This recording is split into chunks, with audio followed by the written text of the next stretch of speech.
आ, नमस्कार साथियों।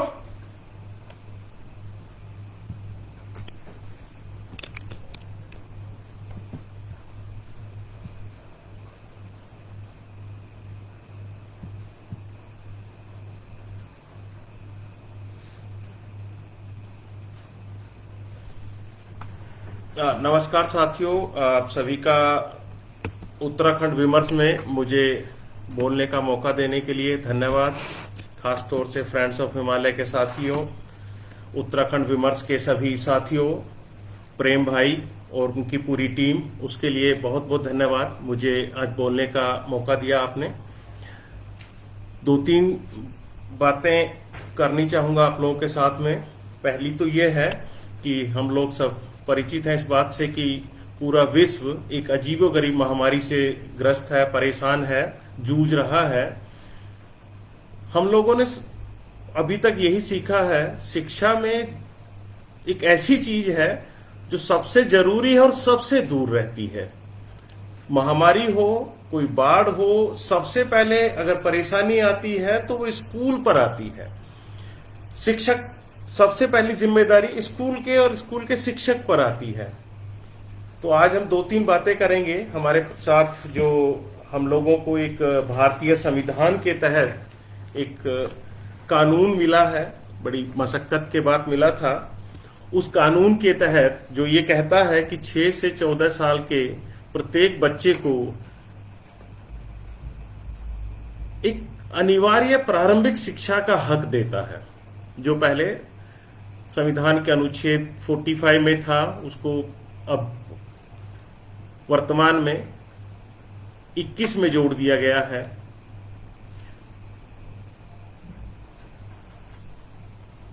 संविधान की धारा 21 में 21 का जोड़ के कहा गया कि स्टेट ये तय करेगा कि आप एक कानून बनाएगा और कानून के माध्यम से बच्चों की शिक्षा पर, यानी कि 6 से 14 आयु वर्ग के प्रत्येक बालक और बालिका के लिए शिक्षा मुहैया कराएगा। ये एक हक है। अब जब हक की बात करते हैं तो वो थोड़ा सा उसकी जिम्मेदारी बढ़ जाती है। किसकी बढ़ जाती है? मेरी और आपकी, सरकार की, हमारे पूरे समाज की जिम्मेदारी बढ़ जाती है कि अब वो खैरात का हिस्सा नहीं है। अब आरटी एक्ट 6 से 14 साल के बच्चों को एक कानूनी हक देता है। कानून मतलब कि उसको उसकी शिक्षा के लिए गारंटी देता है। क्या गारंटी देता है? कि बिना किसी फीस के, बिना किसी पैसे के खर्च किए वो बच्चे को कक्षा 8 तक, बिना किसी शुल्क के कक्षा 8 तक ये कहता है कि नहीं, आपको एक हक सरकार मुहैया कराएगी। साथियों, इस बीच में महामारी का मैंने जिक्र किया था, उसमें एक शब्द और बोलना चाहूंगा। जैसे आपने सब लोग सुन रहे होंगे, जब एक्ट का फायदा क्या होता है सबसे ज्यादा, कि महामारी से सबसे ज्यादा जो परेशान हुई है, जो मेरे गांव से लोग शहर की तरफ चले गए थे और जो शहर की तरफ गए तो वो अब वापस गांव आए हैं। गांव में सबसे पहला अगर एक कानूनी हक है हमारे पास, वो ये मिला हुआ है कि जो भी व्यक्ति गांव में वापस आएगा उस व्यक्ति को वहां पर काम का अधिकार मिलेगा। यानी कि सरकार उसके काम के लिए कोशिश कर रही है, जिस पे पिछले हफ्ते हमने, इसी हफ्ते हमने बात भी की थी कि इस पर क्या होना चाहिए, कैसे होना चाहिए। जब परिवार इधर से विस्थापित होकर के मजबूरी में आया है, तो मन से नहीं आया है, महामारी में चलते जो परिवार अपने गांव आए हैं और परिवार के साथ बच्चे भी आए हैं और 6 से 14 साल के बच्चे भी आए हैं। जब आरटी एक्ट की बात करते हैं तो उसमें साफ साफ कहा गया कि ये बच्चे का हक है। जिस तरह से काम उस माता पिता का हक है, मनरेगा एक्ट के तहत 6 से 14 की शिक्षा प्राप्त करना उस बच्चे का हक है। उसको हक को दिलाने के लिए माता पिता, टीचर, समाज, सभी को काम करना है। अब कैसे काम करना है वो एक सवाल है। सवाल क्या है? अगर हम पर्वतीय क्षेत्र की बात करें, हमारा पर्वतीय क्षेत्र जो महामारी के बाद में और ज्यादा, जब लॉकडाउन हुआ उसमें दिक्कत ये आई कि सब चीजों को जगह जगह पर रोक दिया गया है। रोकने से क्या नुकसान हुआ? जो सुविधाएं या जो चीज चल के शहर से गांव की तरफ बच्चे की शिक्षा को पूर्ण करने के लिए हो रही थी, उसमें ब्रेक आया है। जैसे एक है कि सभी बच्चों को कक्षा में मार्च से लेकर के अब तक वो विद्यालय से दूर है, पढ़ाई लिखाई उसकी एकदम रुकी हुई है। अब पढ़ाई लिखाई रुकी हुई है, स्कूल से दूर है। स्कूल हमारे अभी फिलहाल ज्यादातर जगह आपने देखा होंगे पंचायत भवन या स्कूल ही हमारे लोग जो बाहर से हैं उनको रुकने रहने की जगह बन गए हैं। अब जब बात करते हैं हम एक्ट में कि उनको इंश्योर कराना है शिक्षा का अधिकार। अधिकार का मतलब ये हुआ कि बच्चा अपने शिक्षा को पूर्ण करे। अब बच्चा मतलब बोलेंगे तो उसमें बालक बालिका दोनों है। अगर हम पर्वतीय क्षेत्र उत्तराखंड की बात करें तो लगभग यहाँ पर जो स्कूल हैं हमारे वो 25,000 के आसपास स्कूल हैं, और जो बच्चे हैं वो करीबन 7-7.5 लाख के आसपास बच्चे हैं, जो अलग अलग दूर दराज में फैले हुए गांवों तक हैं, छोटे छोटे हैबिटेशन में हैं, छोटे छोटे बस्तियों में हैं। तो 3-4 चीजें जो सबसे जरूरी हैं वो ये हैं। पहली तो ये कि बच्चों के राइट को देखते हुए, बच्चे के अधिकार को देखते हुए हमें सबसे पहला काम ये करना है कि उन बच्चों तक हमारी पहुंच कैसे हो। कब होगी पहुंच? क्योंकि लॉकडाउन के तहत तो समय तो बच्चों के पास पहुंच नहीं पाएंगे। जैसे ही हमारा स्कूल खुलेगा, क्योंकि बच्चा 2 से 3 महीने के ब्रेक के बाद स्कूल पहुंचेगा, तो उसको सभी बच्चों को वापस स्कूल में लाना। स्कूल आएगा तभी बच्चे का हम कह सकेंगे कि उसको अधिकार इंश्योर करेंगे। बालक और बालिका दोनों हैं। बिना शिक्षक के स्कूल नहीं चल सकता। शिक्षक भी स्कूल से दूर है, समाज स्कूल के साथ है। स्कूल, शिक्षक, विद्यालय प्रबंध समिति और बच्चे, ये जब तीनों चारों मिलकर काम करेंगे तभी हम कह सकेंगे कि बच्चों को हम उनका अधिकार दिलाने की बात कर रहे हैं या अधिकार दिला पाएंगे।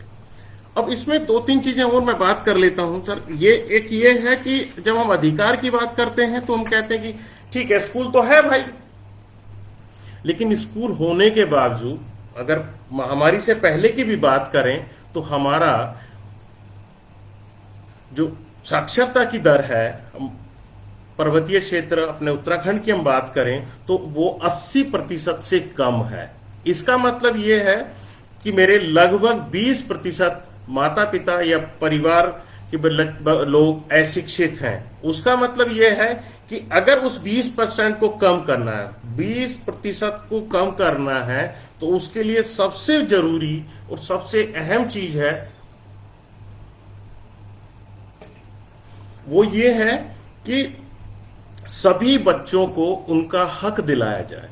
हक कैसे मिलेगा? बच्चे को स्कूल मिले, स्कूल में किताबें मिले, शिक्षक मिले, एक सुरक्षित वातावरण मिले, एक जो पढ़ने के लिए समय से किताबें मिले, पाठ्य पुस्तकों के साथ साथ उनको जो टीएलएम है उसकी उपलब्धता होनी चाहिए। अभी एक्ट जब आया था तो अब ये लोग कहते थे कि नहीं, अब हम एक प्रशिक्षित, एक ट्रेंड टीचर देंगे। ट्रेंड टीचर के टाइम में अभी जो बदलाव आ रहे हैं वो बहुत अजीब से बदलाव तो नहीं है, लेकिन बदलाव है। उस बदलाव में सबसे मुश्किल चीज है कि हम टेक्नोलॉजी की जब बात कर रहे हैं, उन टीचर्स को और बच्चों को जो गांव में बसे हैं, दूर दराज में हैं, जहां वहां तक नेटवर्क की दिक्कत है। नेटवर्क है, ऐसा नहीं कि नहीं होगा, लेकिन उस नेटवर्क की दिक्कत है। उस जो नेटवर्क में बच्चे और टीचर के बीच का जो संवाद है वो काफी कमजोर हो गया है। खाली दोनों से काम नहीं चलेगा, क्योंकि उसके लिए इक्विपमेंट उपलब्ध कराना भी बहुत जरूरी है। तो जब हम बच्चे के राइट की बात करेंगे तो इसमें यह भी एक चीज जुड़ती है, वो ये है कि बच्चे के साथ साथ शिक्षक, माता पिता, इन तीनों को लेकर के हम जब काम करेंगे, इसमें सब अहम भूमिका जो ग्राम पंचायत है, आरटी एक्ट में उसको लोकल अथॉरिटी की बताया गया है, उनको बाकायदा स्थानीय प्राधिकारी की दर्जा दिया गया है, और अपने स्कूल के लिए एक बेहतर वातावरण बनाने के लिए पंचायत की अहम भूमिका है। सरकार का एक इसमें अहम योगदान ये है कि अभी क्योंकि महामारी की बात चल रही है, तो महामारी के टाइम में भारत सरकार ने, मिनिस्ट्री ऑफ एमएचआरडी ने ये कह दिया कि नहीं, अब आप मिड डे मील के लिए राशन और पैसा घर तक पहुंच जाएगा। साथियों, एक बड़ी अजीब सी बात है, जब हक की बात करते हैं तो पहुंचाने भर से काम नहीं चलेगा। मध्याह्न भोजन इसलिए शुरू किया गया था कि कम से कम 6 घंटे तक बच्चा स्कूल में रहेगा, और बच्चा इस पढ़ाई के दौरान जब वो स्कूल में रहेगा तो वो उसको गर्म और पका खाना मिलेगा, जिससे फायदा ये होगा कि वो लगातार 5 से 6 घंटे तक स्कूल के दौरान में उसको एक पौष्टिक भोजन मिलेगा। साथियों, दुर्भाग्य भाई कह लगता है हमको अपना, तब जब हम देखते हैं कि हमारे उत्तराखंड और उत्तर प्रदेश की अगर हम बात करें, एक ही था कुछ समय तक पहले, तो उसमें सबसे मुश्किल है कि 60% से ज्यादा बच्चे एनेमिक हैं। तो इसका मतलब ये हुआ कि हम राशन और पैसा देके उन बच्चों की हक को तो पूर्ति नहीं कर सकते। उसके लिए हमको और रास्ते तलाशने होंगे, स्थानीय पदाधिकारी को ज्यादा जिम्मेदारियां देनी होंगी। साथ ही एक और चीज इसमें जो मुझे जोड़नी है वो ये है कि हम बात करते हैं कि बालक और बालिका दोनों स्कूल जाएं, कक्षा 1 से 8 तक अपनी पढ़ाई पूरी करें। पढ़ाई पूरी करने के साथ साथ वो अपने जो सीखने सिखाने का जो स्तर है उसको बेहतर करें। एनसीईआरटी ने, भारत सरकार की एक संस्था है, राष्ट्रीय संस्था है, उन्होंने कुछ लर्निंग आउटकम बना दिए, यानी अधिगम के स्तर बनाए। लेकिन अधिगम के स्तर जो बनाए गए हैं उसको लेकर के ट्रेनिंग, टीचर्स की ट्रेनिंग भी की गई है। लेकिन जो सबसे मुश्किल है, लोगों ने आरटी एक्ट का एक बड़े अच्छे तरीके से रास्ता निकाला, और वो निकाला ये कि भाई अब पढ़ाना नहीं है। साथियों, आरटी एक्ट में कहीं नहीं कहा गया इस तरह की चीज कि बच्चे की परीक्षा नहीं होगी। बच्चे की परीक्षा होगी लेकिन बोर्ड एग्जाम नहीं होगी, यानी उसको उस तरह से काउंट नहीं किया जाएगा कि एक बोर्ड एग्जाम हो। ये बोर्ड एग्जाम का मतलब कि एक परीक्षा हो जो बच्चा नहीं जानता, दूसरी जगह जाकर के दे, दूसरे एनवायरमेंट में दे। आरटी एक्ट कहता है कि आपको, जब आप 1 से 8 तक बच्चे की पढ़ाई कर रहे हैं तो उसके लिए के सतत व्यापक मूल्यांकन की बात करता है। कक्षा के शिक्षण के समय बच्चों के साथ होने वाली क्लासरूम टीचिंग लर्निंग प्रोसेस की बात करता है। जो पाठ्यक्रम तय किया गया राज्य सरकार के द्वारा, उस पाठ्यक्रम को पूर्ण करने के लिए शिक्षक को एक ट्रेनिंग की बात करता है। जब एक ट्रेन टीचर होगा, एक पूरा हमारे पास स्कूल होगा, बच्चा रेगुलर होगा हमारे पास, और तो फिर हम ये नहीं कह सकते कि लर्निंग आउटकम यानी जो अधिगम स्तर है हमारा वो कमजोर होगा या उसको हम पूर्ण नहीं कर पाएंगे, क्योंकि ये हक का हिस्सा है। सेक्शन 29 साफ कहता है कि बच्चे को बच्चे की स्थानीय भाषा में पढ़ाइए, बच्चे को वहां की लोकल भाषा के साथ में जोड़िए। बच्चे का जो अधिगम स्तर है वो उस क्लास के बराबर होना चाहिए, यानी कक्षा 3 का बच्चा कक्षा 3 के लर्निंग लेवल जो अधिगम स्तर है उसको प्राप्त करना चाहिए। जो एक हम लोगों ने उसका उपयोग भी कहेंगे, दुरुपयोग भी किया। हमने व्यापक मूल्यांकन के साथ साथ ये प्रचार रखा कि नहीं, एक्ट आ गया है, अब किसी को फेल नहीं करना है। तो फेल नहीं करना है तो इसका मतलब अब बच्चे को किसी को हम नहीं भी पढ़ाएंगे तो चलेगा, ये बिल्कुल भी नहीं है। वो बच्चे के हक, जो उसका राइट है, उसका हनन है कि अगर 8 साल तक वो स्कूल में गया है, 14 साल की उम्र होने के बाद भी, अगर हमारी जो सर्वे आते हैं जो बड़े भयावह हैं, कहते कक्षा 8 पास करने के बाद भी बच्चे कक्षा 3 या 4 की किताबें नहीं पढ़ पा रहा है, शब्द नहीं जोड़ पा रहा है ढंग से, गणित की संक्रियाएं नहीं कर पा रहा है, तो ये हमारा उस बच्चे के अधिकार को पहुंचने के बीच की जो बाधाएं हैं उनको हमने अपना हथियार बना लिया। जबकि हमको उस हथियार बनाना क्या, हथियार इस सेंस में कि हमको जो चीजें बनानी है वो बनानी है क्या, कि भाई बच्चा बेहतर सीखे, अपनी आयु के साथ उसी कक्षा में रहे, उसी कक्षा के अधिगम के साथ वो सीखने के साथ साथ अपनी प्रारंभिक शिक्षा यानी कक्षा 1 से 8 को पूर्ण करे। ये उसके राइट्स का हनन है।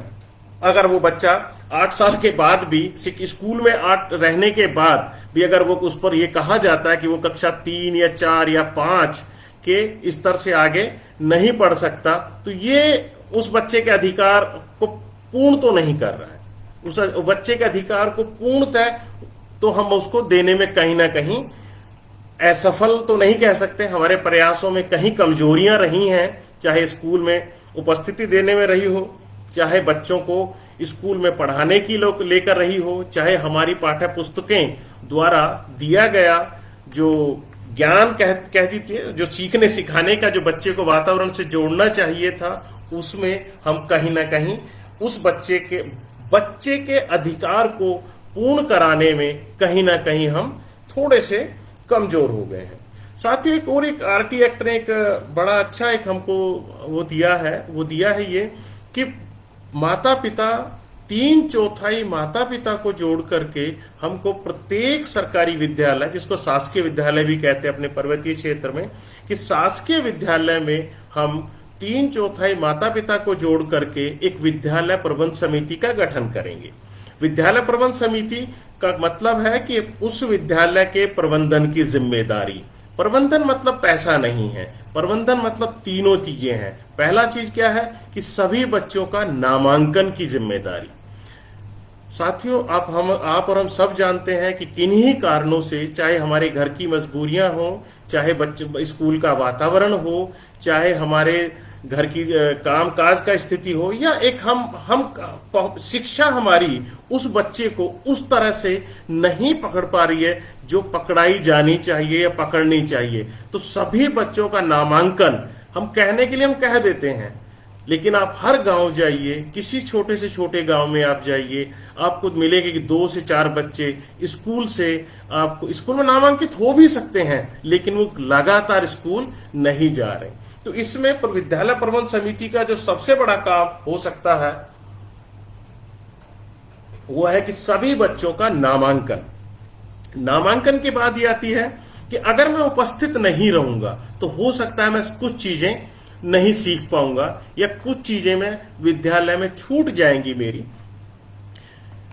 इसका मतलब है कि बच्चे को रेगुलर आना है, यानी विद्यालय में लगातार बच्चा आएगा, शिक्षक आएंगे, किताबें मिलेंगी, तो फिर हम ये कह सकते हैं कि मेरे स्कूल का वातावरण वो एक लर्निंग, सीखने सिखाने का वातावरण है।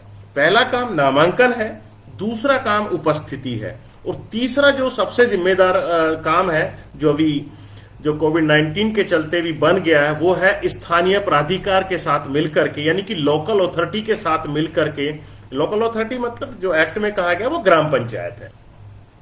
ग्राम पंचायत मतलब ग्राम पंचायत के साथ मिलकर के स्कूल की स्थापना, जैसे स्कूल की बाउंड्री वाल है, स्कूल की 4 दीवारी है, स्कूल में फर्नीचर की सुविधा करानी है, स्कूल में लाइट की सुविधा करानी है, स्कूल में फर्श की, अगर हम देखें तो बरसात के बाद हमारे स्कूलों के पास, अगर खाल के पास स्कूल है या कहीं बरसाती पानी वहां से गुजरता है, तो वहां जो डैमेज होता है, मतलब जो नुकसान होता है, उसकी भरपाई के लिए स्थानीय प्राधिकार की बहुत ज्यादा जरूरत है। और जो माहौल है, इस माहौल में तो उसकी ये समझिए कि उसकी जिम्मेदारी शायद देहरादून या डिस्ट्रिक्ट हेडक्वार्टर से उस स्कूल तक पहुंचना उतना आसान नहीं है जितना आसान स्कूल में पंचायत का पहुंचना है। अगर हमारा ये एक्ट परमिशन देता है, एक्ट आपको परमिशन देता है इस बात का कि आप अपने स्कूल में जो शासकीय विद्यालय है उसके अंदर आप किसी भी तरह की ये सारी गतिविधियां कर सकते हैं अपने गांव के बच्चों की शिक्षा को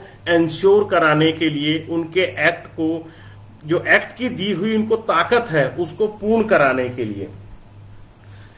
अभी बात चलती माता पिता की। देखिए, आप भी और मैं भी जानते हैं किसी भी विद्यालय में 2 से 3, 4, 10, 11 तक भी शिक्षक होते हैं, बच्चों की संख्या के अनुसार है शिक्षक, लेकिन प्रत्येक उसमें कम से कम 10 से 15 हमारे एसएमसी के सदस्य होते हैं। माता पिता, पड़ोस के माता पिता के एसएमसी का सदस्य वो भी माता पिता है। माता पिता पड़ोस के एसएमसी, जो एसएमसी का सदस्य है वो एक गांव का भी सदस्य है, उस ग्राम पंचायत का भी सदस्य है।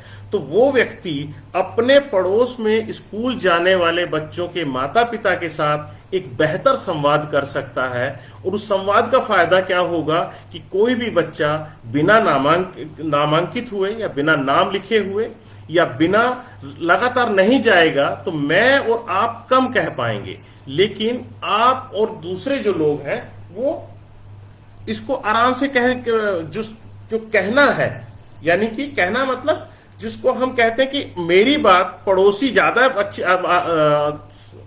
समझेगा भी और उसको समझाने की कोशिश भी करेंगे। इसमें एक तीसरी चीज ये है कि माता पिता के साथ साथ एक्ट ये कभी नहीं कहता है कि शिक्षक की जिम्मेदारी है या सरकार की जिम्मेदारी है। ये माता पिता की भी जिम्मेदारी है कि अपने बच्चों को विद्यालय में दाखिल कराएं और उनको लगातार इस विद्यालय में भेजें। साथियों, एक्ट में एक और चीज कही गई है, वो ये है कि जो मेरा मैदानी इलाका है, अपने उत्तराखंड का जो मैदानी इलाका है, उत्तराखंड के शहर में भी देहरादून, मसूरी, अगर आप देखेंगे तो नैनीताल में भी वहां पर बहुत सारे प्राइवेट स्कूल हैं। तो एक्ट में एक प्रोविजन है सेक्शन 12(1)(c), वो ये कहता है कि आप अपने घर के पड़ोस में, देखिए उसमें कंडीशन है, ऐसा नहीं कि मैं रहता देहरादून में और मसूरी में जाके वुड स्टॉक में बच्चों का दाखिला करा दूं, या मैं रहता मसूरी में हूं देहरादून में करा दूं, या नैनीताल में या रुड़की में रहता हूं तो दूसरी जगह। अपने घर के पड़ोस में चलने वाले किसी भी प्राइवेट स्कूल में, यानी जो सहायता नहीं लेता है सरकार से, प्योरली प्राइवेट है लेकिन उसको मान्यता मिली है स्कूल को, तो उसमें जो पहली कक्षा है यानी कि शुरुआती कक्षा है, उसमें कक्षा 1 या प्री नर्सरी या नर्सरी जहां चलती है उसको लगभग 1/4 यानी कि अगर 40 बच्चों की कक्षा है तो 10 बच्चे, एक्ट में ये प्रोविजन है उन बच्चों को हक है जो वीकर सेक्शन से आते हैं, चाहे वो इकोनॉमिक वीकर सेक्शन से आते हों या फिर उनके पास हमारा सामाजिक क्षेत्रीय जो सर्टिफिकेट हमको मिलता है उसके आधार पे। अब बच्चा दाखिला 12(1)(c) में पाएगा, उसका जो खर्च है वो राज्य सरकार को स्कूल को देना होगा। इसको 2 तरीके से देखना चाहिए साथियों। एक तरीका ये है कि मेरे घर के पड़ोस के स्कूल में मैं बेहतर शिक्षा पा सकता हूं। ये कभी नहीं, इसका मतलब ये कहीं नहीं है कि हमको गवर्नमेंट में नहीं जाना है या प्राइवेट में जाना है। इसका मतलब जो मेरे घर के पहला पास का स्कूल है, प्राइवेट स्कूल जिसको हम कहते हैं, होना तो भाई पब्लिक स्कूल किसको बोलते हैं, हम गवर्नमेंट स्कूल को पब्लिक बोलना चाहिए, लेकिन हम भारतीय जो हैं प्राइवेट स्कूल को पब्लिक स्कूल बोलते हैं, बड़ी अच्छी बात है। तो इसमें हम क्या है कि जो बच्चे ने दाखिला पाया अपने घर के पड़ोस के स्कूल में, उसकी जिम्मेदारी ये किसकी है? सरकार की है। स्कूल जिम्मेदार है कि अपने रेडियस में रहने वाले परिवार के बच्चों का दाखला, अगर वो वीकर सेक्शन में है या उस उनकी एक लिमिट स्टेट गवर्नमेंट के द्वारा दी गई है कि उस लिमिट से अगर कम है, उनके पास उसने से कम आमदनी है या उस कैटेगरी में है सामाजिक और आर्थिक उस तौर से सर्टिफिकेट उनके पास है, तो उनके बच्चों का पैसा राज्य सरकार देगी। एक साथियों, आप आजकल एक चीज सुन रहे होंगे, वो बड़ी अच्छी लगती है कि समग्र शिक्षा चल गया है। समग्र शिक्षा कहता नहीं 3 साल से 18 साल की बात करता है साथियों, उसमें 18 साल तक की शिक्षा की बात है।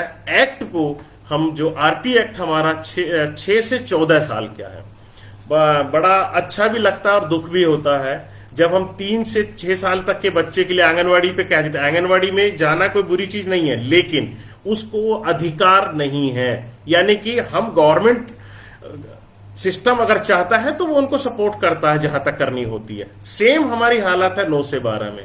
भाई, इसमें एक बहुत सिंपल सा एक सवाल है मेरा, वो ये है कि जब आप ये कहते हैं कि मैं 14 साल तक का मुझे बच्चे को पढ़ाने का राइट आप दे रहे हैं, और आप वोट का राइट कहते हैं कि 18 साल के हो गए तब आपको एक सरकार चुनने में अपना मत का आप अधिकार दे सकते हैं।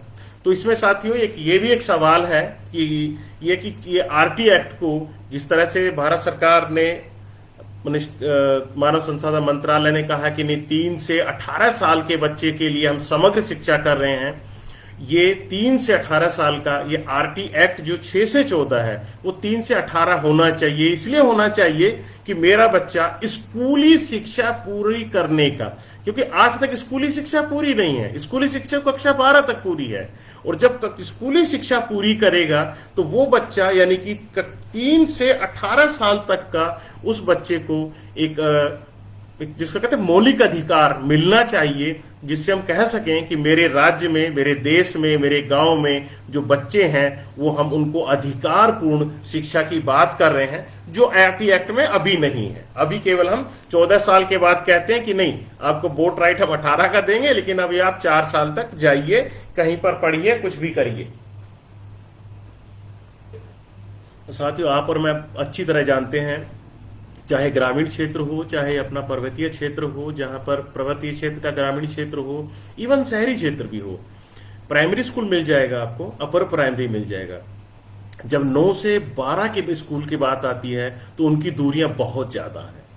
राइट नहीं है, सरकार और कुछ लोगों के द्वारा जो एडेड स्कूल चलाए जा रहे हैं उसमें हम उन शिक्षा की पूर्ति कर रहे हैं, लेकिन जब इंडिकेटर्स निकालने बैठते हैं तो स्कूल शिक्षा के हम पूरी के निकालते हैं, और जो 9, 10, 11 में हमारे स्कूलों की कमियां, शिक्षकों की कमियां और बच्चे के घर से स्कूल की दूरी, ये सारी चीजें हमारे लिए उस बच्चे के जो हक है, उस बच्चे का संवैधानिक हक 18 साल तक मिलना चाहिए, वो नहीं है, अभी 14 तक ही मिल रहा है।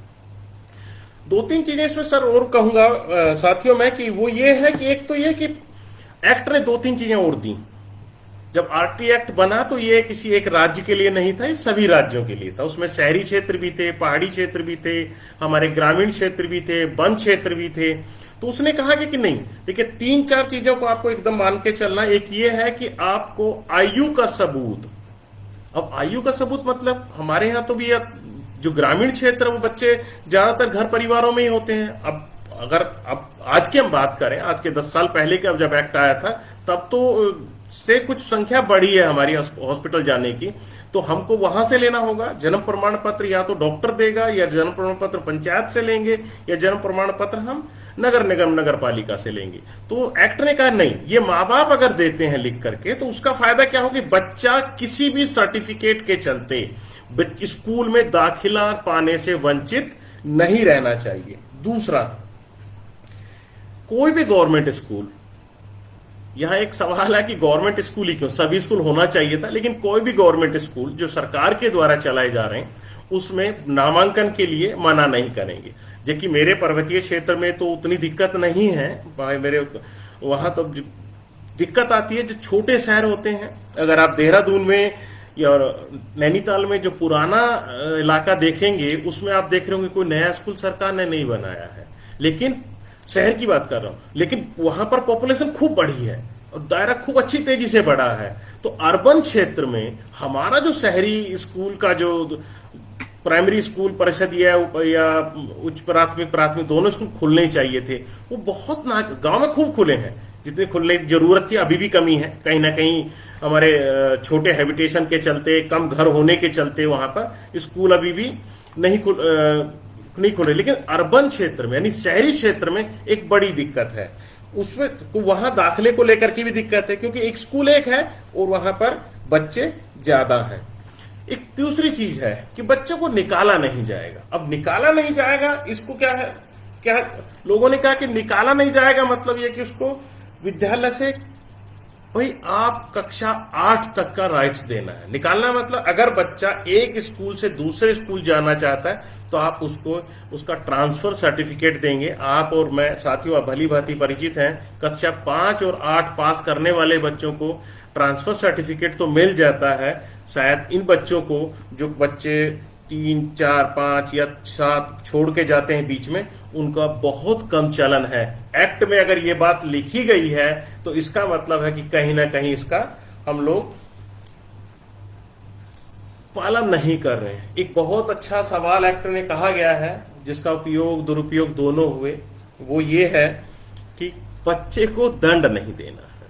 हम लोगों ने क्या कहा, बड़े अच्छे से कहा कि नहीं, दंड नहीं देना तो मतलब पढ़ाना भी नहीं है, ऐसा कुछ नहीं।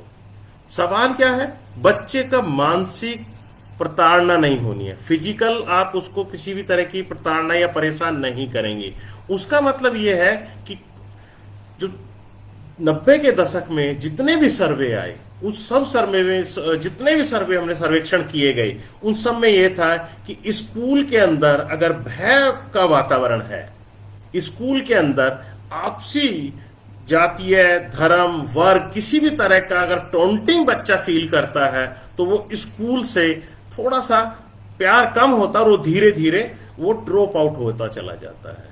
और साथियों, ये इसलिए कह रहा हूं मैं, इस आधार पे कह रहा हूं कि इसमें 38 सेक्शन है और उसमें एक सेक्शन इसी बात पर जोर देता है। वो कहता है कि यार 6 से 14 साल का कोई भी बच्चा स्कूल से बाहर नहीं होना चाहिए।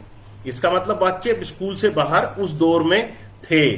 साथियों, 10 साल के बाद भी अगर आप देखेंगे तो मेरे आपके शहर में, कस्बे में, गांव में अभी भी बच्चे इस एज ग्रुप के, जो कि 6 से 14 साल का बच्चा है, वो आपको स्कूल से बाहर मिलेगा। जब नहीं होना चाहिए। स्कूल टाइम में 6 से 14 साल का बच्चा स्कूल के अंदर होना चाहिए और अपने जो सीखने सिखाने की, जिंदगी को बेहतर करने के लिए जो जरूरी शिक्षा, बेसिक शिक्षा है भाई साथियों, ये प्राथमिक शिक्षा, प्रारंभिक शिक्षा मतलब उसकी फाउंडेशन है। अगर यहां से वो डिगा तो वो फिर कभी भी सेकेंडरी, हायर सेकेंडरी या उसके आगे की शिक्षा में कदम नहीं रख सकता है। एक और चीज साथियों इसमें जो बड़ी अच्छी है और जो लोग अक्सर सुनते हैं, कहते भी रहते हैं, जो जिसके लोग कहते हैं कि आरटी एक्ट एक शिक्षक के लिए एक अजीब का सा माहौल लेके आई। साथियों, ऐसा नहीं है। जो भी कुछ है हमारे उस इम्प्लीमेंटेशन की कह दें या हम कहें जो हमारा क्रियान्वयन था, जो हमारे इस एक्ट को लागू करने के जो तरीका था, उसमें हम कहीं ना कहीं थोड़े से अभी वंचित रह गए हैं या उसको पूर्णतः हासिल नहीं कर पाए हैं, जिससे इस तरह का माहौल बना। चाहे वो उत्तराखंड हो, उत्तर प्रदेश हो, हिंदी बेल्ट में खास तौर से ये रहा। ये था भी एक शिक्षक, एक कक्षा, उसको टीएलएम, किताबें समय से मिलेंगी, तो कौन शिक्षक ऐसा है जो ये चाहेगा कि मेरी कक्षा में पढ़ने वाले प्रत्येक बेटा और बेटी अच्छा परफॉर्म ना करें, बढ़िया रिजल्ट ना लेके आए। हर टीचर चाहता है, हर शिक्षक चाहता है। मुझे आज तक इतने साल के अंदर एक भी शिक्षक नहीं मिला जो कहता हो कि नहीं नहीं नहीं, मैं नहीं चाहता कि मेरे बच्चे स्कूल के खराब रहें या नहीं। लेकिन इसमें 3 चीजें बहुत इंपॉर्टेंट थी जो अभी भी उतनी ही इंपॉर्टेंट है 10 साल के बाद भी। क्या है?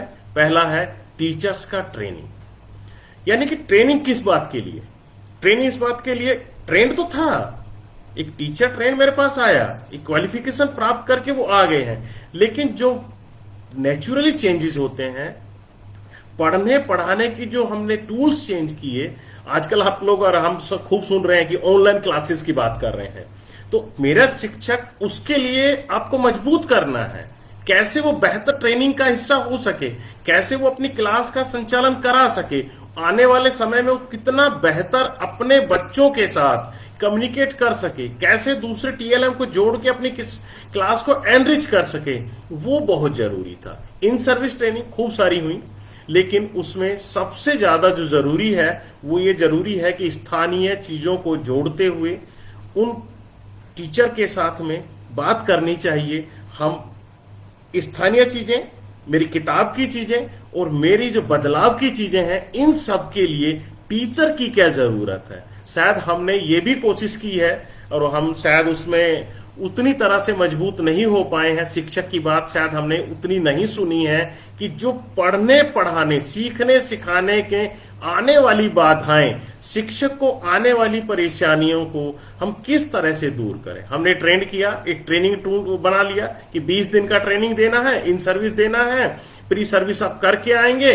लेकिन कभी हमने ये नहीं सोचा कि मेरे वातावरण, एक देहरादून का आदमी एक पहाड़ पे गया, या पहाड़ का व्यक्ति दूसरे जिले में या तीसरे जिले में जाके जब स्कूल में बात करता है तो उसको सबसे पहला स्थानीय समझ, स्थानीय भाषा, बच्चों का व्यवहार और अपना व्यवहार, उस सबको बेहतर करने के लिए उन किताबों के साथ जोड़ना।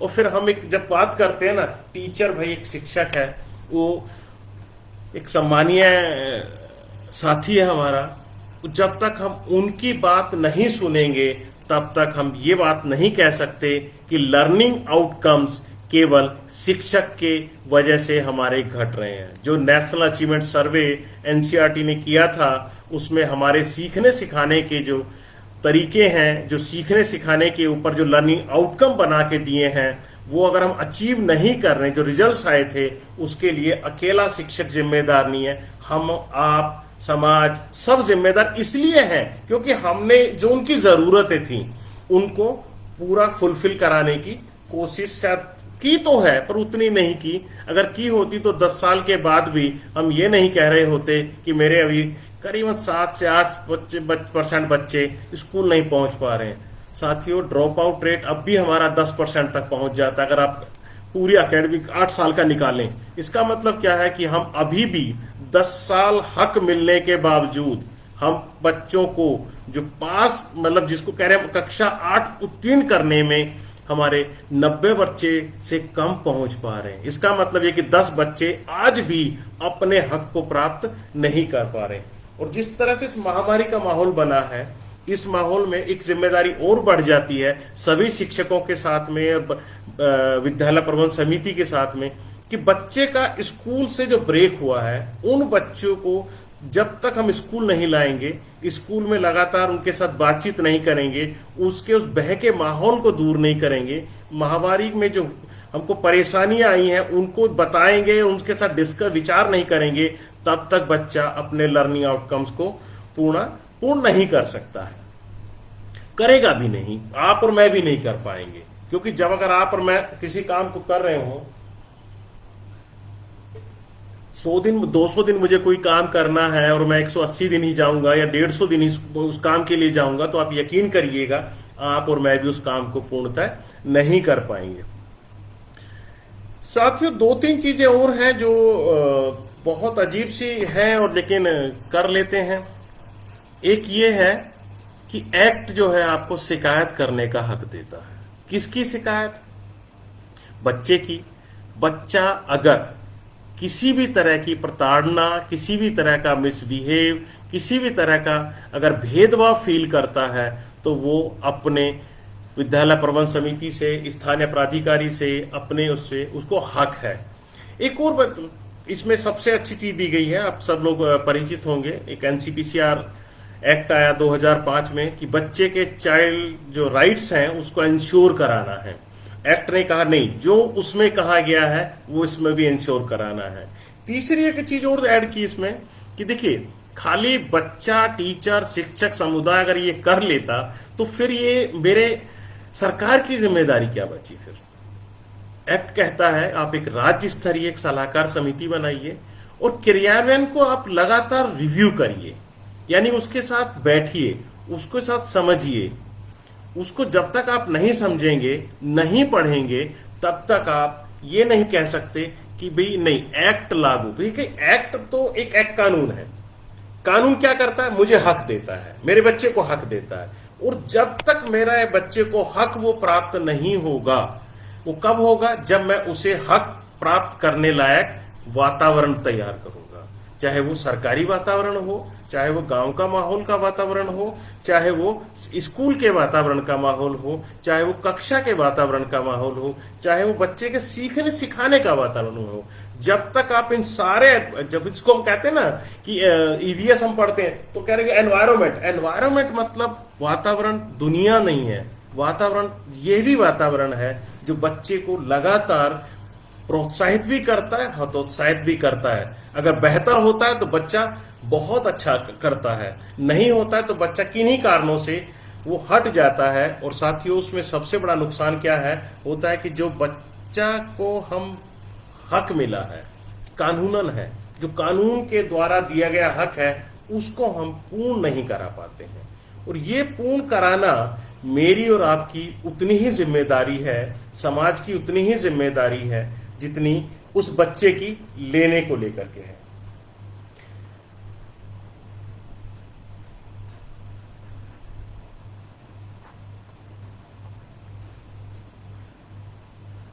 एक और चीज है साथियों, हम शब्दों के साथ खेलते रहते हैं। यहाँ मैं ये भी एक बात कर लेता हूँ, वो ये है, जब हम कहते हैं कि नहीं हमने तो एक यूनिवर्सलाइजेशन कर दिया है एजुकेशन का, सबको शिक्षा मिल रही है।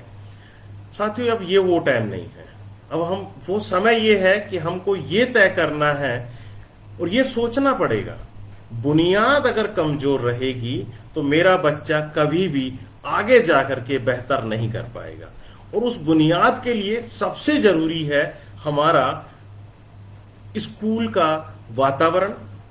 उस बुनियाद के लिए सबसे जरूरी है मेरे, अगर हम गांव को ही ले लें तो उस गांव में 6 से 14 साल के जितने भी बच्चे हैं, अगर आप इस कोविड के बाद के अगर स्कूल खुल रहा है, मैं और आप साथी जितने मेरे साथी सुन रहे हैं उसमें शिक्षक भी हैं, मेरे दूसरे साथी भी होंगे जो गांव में रह रहे हैं वो भी साथी हैं, और कुछ साथी होंगे जो नॉन गवर्नमेंट ऑर्गेनाइजेशन यानी एनजीओ के साथ काम करते हैं, कुछ हैं जो केवल समाज सेवा या सीबीओज के साथ काम करते हैं। हम लोगों का सबसे बड़ी जिम्मेदारी अब बनती है कि स्कूल के बाद, जिस कोविड के बाद खुलने वाले स्कूल में बच्चों की उपस्थिति, यानी कि बच्चे उपस्थिति मतलब कि बच्चों का स्कूल के प्रति लगाव, अगर हम उसको पूर्ण नहीं करेंगे तो जब तब तक हम यही कहते रहेंगे सब दाखिल हैं, सब पढ़ रहे हैं, लेकिन क्या पढ़ रहे हैं? जो हमारे रिजल्ट्स हैं, यानी जो हमारे सर्वे के बाद आने वाले जो हमारे हमको बता रहे हैं कि नहीं बहुत अच्छे नहीं है।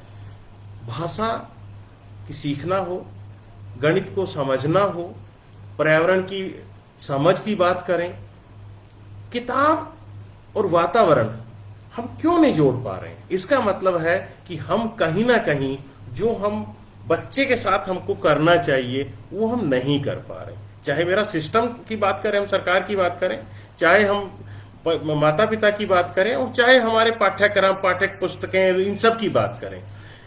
दायरा बड़ा है मान सकते हैं, लेकिन ग्राम पंचायत, एसएमसी, सभी सौ साथी मिलकर के अगर हम 10 साल होने के बावजूद भी, जब कहा जाता था कि 2004 में जब एक्ट की शुरुआत हो रही थी, बिल ड्राफ्ट होके आया था, तो लोग कह रहे थे नहीं नहीं नहीं यार 20 लाख बच्चे हैं बाहर, नहीं नहीं 20 लाख नहीं, इससे ज्यादा बच्चे बाहर हैं। और 10 साल के बाद भी अगर मेरा अभी भी एनईआर जो नेट एनरोलमेंट रेशियो जिसकी हम बात करते हैं, अगर वो 80-90 के पास है, इसका मतलब अभी भी 8 साल के अंदर मेरा लगभग बच्चे 10 से 15% ड्रॉप हो रहे हैं। यानी 10 साल कानूनन हक, कानून हक मतलब कि बच्चे को वो हक है कि वो जाके खड़ा हो, कहे, कोर्ट भी जा सकता है भाई, और वो कह सकता है कि मुझे मेरा राइट्स नहीं मिल रहा है। अगर हम इसको कहीं ना कहीं हम इसको पूरा करने में सक्षम नहीं हो पाए हैं। इसमें एक और चीज है, आरटी एक्ट हमको एक और ताकत देता है। वो ताकत है कि प्रत्येक स्कूल अपने विद्यालय के लिए विद्यालय विकास योजना बनाएगा। आपने खूब सुना होगा आजकल ग्राम पंचायतों के साथ जीपीडीपी की सुने होंगे कि ग्राम पंचायत अपना डेवलपमेंट प्रोग्राम बनाएगी। एक्ट 10 साल से एक बात कह रहा है कि प्रत्येक विद्यालय अपने इस विद्यालय के लिए एक डेवलपमेंट प्लान बनाएगा, 3 साल का बनाएगा, और उसमें क्या क्या होना है, नामांकन है, उसमें रेगुलर उपस्थिति है, शिक्षक की तैनाती है, बाउंड्री वॉल है। एक और चीज जो कोविड ने और थोड़ी सिखाई है हमको, पहले भी होती थी हमारे पास, कि साफ सुथरा ड्रिंकिंग पानी के साथ साथ साफ सुथरा बालक बालिकाओं के लिए शौचालय, उसके साथ हाथ धोने की सुविधा स्कूल में होना, बाउंड्री वॉल होना, खेल की सुविधाएं होना, पुस्तकालय होना। देखिए ये जब तक सारी चीजें आप स्कूल को में उपलब्ध नहीं कराएंगे तक हम ये कहें कि लर्निंग आउटकम हम अचीव कर लेंगे, तो शायद हम सोचते रहेंगे, और 10 साल तक जो हम सोच रहे हैं लगातार वही हम अब भी सोच रहे हैं। और मुझे लगता है अब सोचने से ज्यादा कोविड ने हमको एक और मौका दिया है कि हम अपने अधिकारों पे बात करें। मैंने शुरुआत में एक बात कही थी, मैं फिर वापस उसी बात पे आता हूं कि मनरेगा एक अधिकार है। उस अधिकार के लिए आप देख रहे हैं हर जगह शोर है। क्यों शोर है? क्योंकि उसकी आज जरूरत है।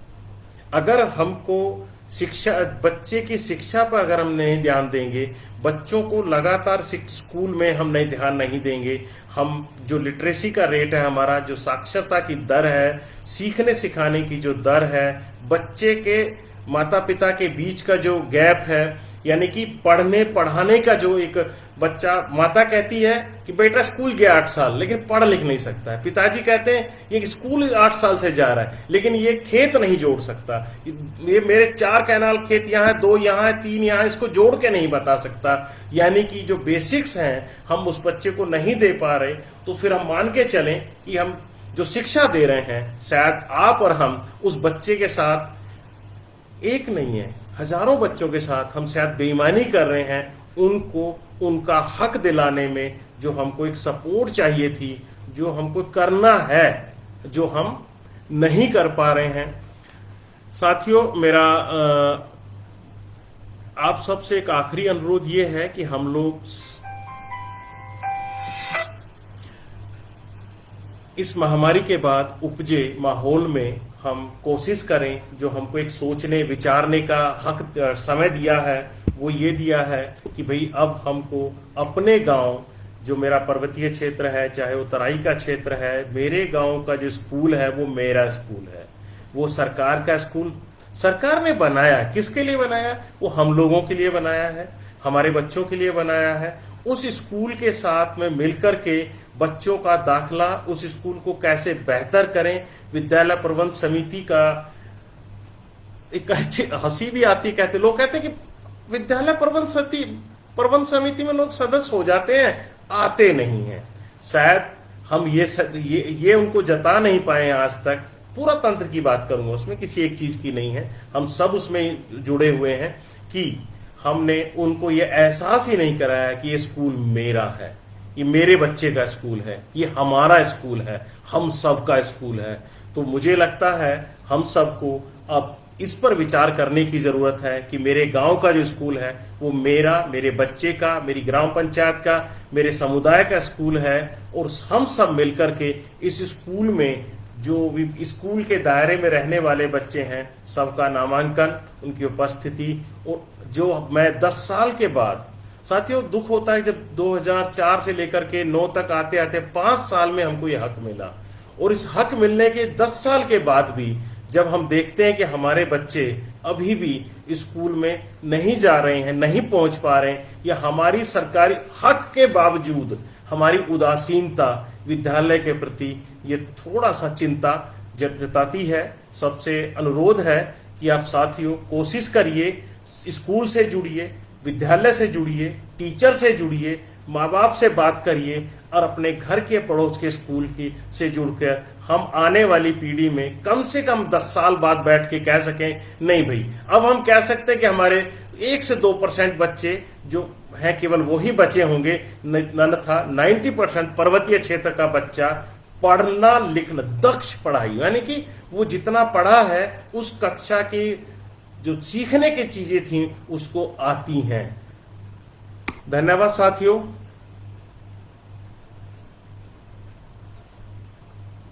किसी का कोई सवाल है तो पूछ सकते हैं।